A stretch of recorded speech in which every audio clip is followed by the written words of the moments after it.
Owura Kwabena Donkor say so wo hwe Ghana yensi kasem sisi a ewo mu ya ase onyare ono nso a wonte apo wo se yensi kasem no yesum na fidie enema nyina enko o my Ghana sikasem ye kra na ekame say enke wo se yenya akanifu a wo betumi twantomasi omobo na wo masi gina ya emu odu na eye papa de ama oman no yeni akanifu sa bi wo memo na emom ye wakanifu a wo mu etie de dodo na eka enti omanfo no ye aban no yedium enti se de dodo na eka kra enya esansa aban no ntumi nsi gina ye papa emfa ma oman ni sikasem nti no na chese de dodo na aka na no a na aban no edi so eno aka wo bi ma obetimi aka ne se enei Ghana yensi kasem enko yie kra wo se ebredu se yenya akanifu a wo mbetumi ede okode aniwa ahwe echichichichichi no mesi gina ya eye papa ede ama oman si kasem sense bibia no wo mde be amanyosem na se de ekoso e wo Ghana yensi kasem de enko yie kra ni nyina ene se omanfo no ya aban yedium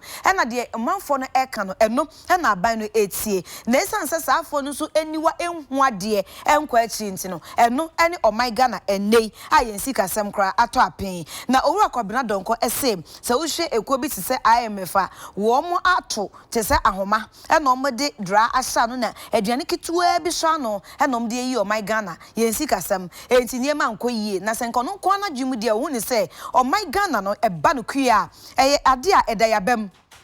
ewase mpanyimfo fa abefo kwan a ebetumi afa so ayekua enu achi no wo motutu mfidi djuma eyie saa niema mienu ebeboa papa ama mabunu anya nnwuma aye enso esanse Ghana ban etie dodo na wontumi nsigina papa ema omansi kasemti kane power minister Kwabena Donkor se eno na akwakoye afidusum kase e de ama omansi kasema osu abrobo yetim baby yetim na yentumi enko yanim da bia edei